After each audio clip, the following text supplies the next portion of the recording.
Now to the explosive start to George Zimmerman's high-profile trial as a prosecutor used Zimmerman's own words to try to portray him as a vigilante who targeted Trayvon Martin. Let's go to ABC's Matt Gutman in Sanford, Florida. You know who's going to have the very latest for us. Good morning, Matt.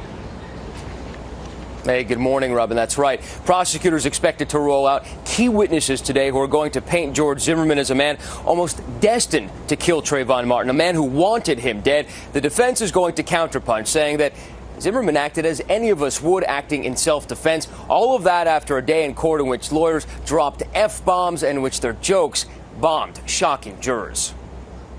It took just a few words to send a jolt through the courtroom. Punks. These they always get away.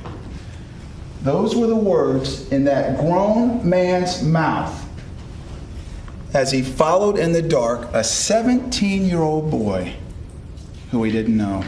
Assistant District Attorney John Guy opening the prosecution's case by quoting what George Zimmerman told the police dispatcher the night he shot and killed Trayvon Martin. Those were the words in that defendant's head just moments before he pressed that pistol into Trayvon Martin's chest and pulled the trigger. Prosecutors saying Zimmerman was hell-bent on harming Martin. George Zimmerman did not shoot Trayvon Martin because he had to. He shot him for the worst of all reasons, because he wanted to. Then came the defense's turn. Attorney Don West instead opting to open with a joke. Knock, knock. Who's there? George Zimmerman. George Zimmerman, who? All right, good. You're on the jury. Not a single juror laughed, and look closely. That's the lead prosecutor shaking his head. West's statement lasted 2.5 hours, 5 times as long as the prosecutors. But the all-female panel sat up as he argued Zimmerman was attacked by Martin and fired only in self-defense. George Zimmerman was crying out for help, and no one helped. Yes, he did have the gun, and thank God. Already 4 witnesses taking the stand, including the police dispatcher who spoke to Zimmerman that night. Are you following him? Yeah. Okay, we don't need you to do that. Okay. Sean Nofke saying Zimmerman didn't follow his instructions, but telling defense attorneys he didn't think the then 28-year-old neighborhood watch volunteer sounded hostile during their call. I want to be clear. Did you hear any of that hostility in the conversation? No, sir.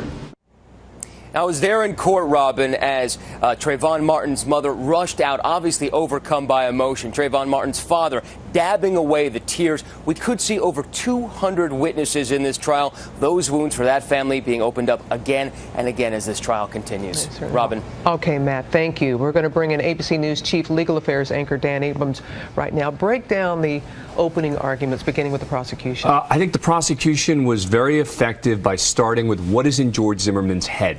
Because for second-degree murder, they have to show intent. And so they're talking about the words he was saying. What was he saying on the 911 tape to try to create a whole atmosphere surrounding George Zimmerman that was about aggression and was all part of him going after Trayvon Martin. I think it was very effective. The defense, on the other hand, look, they at this point have a pretty strong legal defense. For him to start with this knock-knock joke, and put aside the fact that it's almost absurd, the notion in this case of starting your defense with a knock-knock joke, but the joke itself was also offensive to the jurors. It was basically saying, hey, how dumb are jurors who might be picked to be on the George Zimmerman case? Oh, they know nothing about George Zimmerman. Ha ha. I mean, it's not only not funny, but insulting to them. The other thing I think that was a problem in the context of the defense's opening was at one point you heard the defense attorney talk about the shooting, and he says, thank God that George Zimmerman had a gun, meaning so he could defend himself. There's a way for you to present this case and say he was right, he was entitled, he shouldn't be prosecuted, but to say thank God, I think there were two main points with that joke and those words that could stick with these jurors in a very, very dangerous way for the defense. And quickly today, prosecutors are going to try to convince the judge to allow non-emergency calls that Zimmerman made to be played in court. Right. They want to show a pattern here. Prosecutors want to be able to show a pattern. This is a guy who called 911 all the time. He was always angry. He was always thinking that there was someone out there. And they think that that's relevant to his state of mind. We'll see today if the judge allows that in. That we will. Dan, thank you very much.